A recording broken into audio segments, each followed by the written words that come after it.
instead of asking you what people might get upset about with Fable 3, let's talk about what they should get excited about.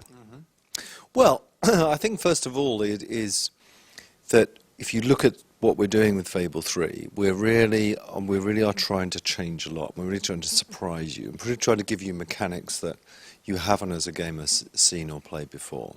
And part of that is this touch mechanic we've got, the morphing weapons that's there, what it feels like to rule a country, to be king, where your decision is law, giving you new mechanics like judgments, giving you a completely new GUI system which isn't based on lists anymore, it's based on in-game world, giving you a cast of characters like we have, for example, there's this character called, which is your butler, he's played by John Cleese, and there's just a huge amount of stuff in Fable 3 that you've never experienced as a gamer before, and that kind of makes me excited. Speaking of John Cleese, that's got to be sort of a dream to get him in a game like that.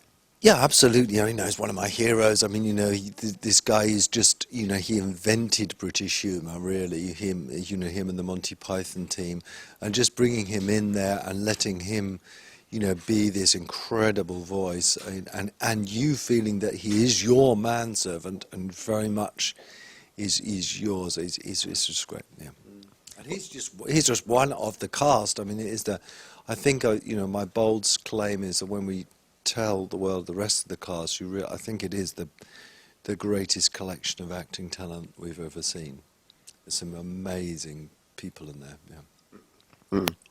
What does it mean for you when you tell the story that we're returning to Albion again, and players have already an experience with it, they know the world, and the way you can tell a story by just the world, what does that mean? Well, it kind of means a lot to me. I was actually talking about this to another journalist, and a lot of the times I think the overwhelming urge is for us to reinvent the whole world. We're on a different planet now.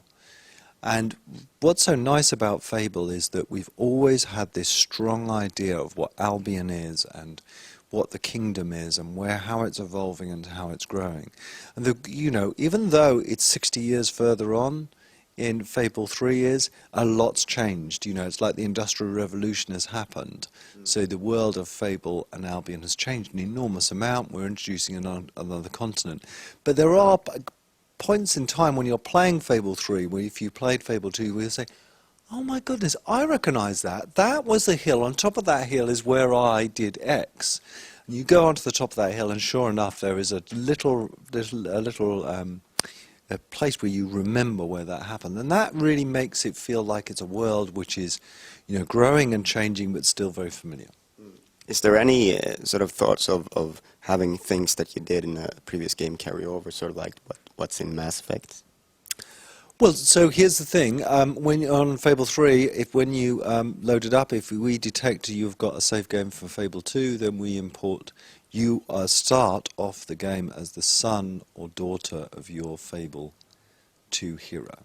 So the answer is very much so, yes. And what does that mean in terms of game design when you do something like that? Do you have to think of the third game way ahead in the second game, or? Not so much. You have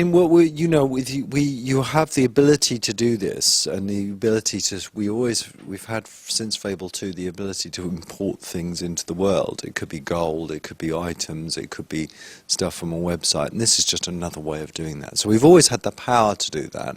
I think my point is always it's one thing having the feature, but the feature doesn't mean anything unless it actually weaves itself into the drama of what the story is. So though you bring your hero from Fable 2 in, sure enough, and you play the son and daughter from your hero, yes, there are some changes, but they aren't huge changes. It's just to make you feel, oh, I'm already partially there. But I don't want it to mean that people have to play Fable 2 to enjoy Fable 3.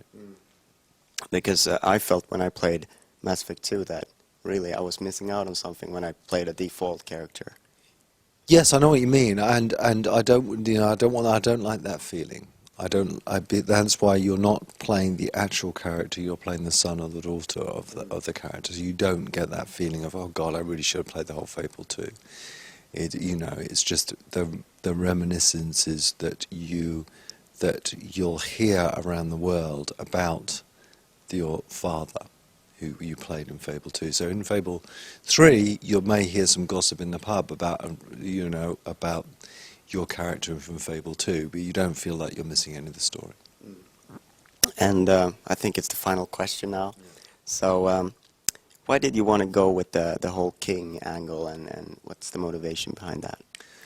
So the first thing is, when you come to a sequel and you've got a franchise like Fable, I really think it's important to surprise people. And the whole thing about being king is we've given you this land of Albion twice now.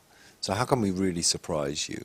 And I think allowing you to be in control and allowing you to be powerful, allowing you to have the kingdom you want rather than the one that I designed for you, is something which is fresh and new and different. I haven't seen that in many games before. I've never seen it in a game before, because half the game is a traditional story that many computer games have, and films and books, which is called the hero's journey, and the other half of the game is completely new and different. Okay, thank you very much. Thank you very much.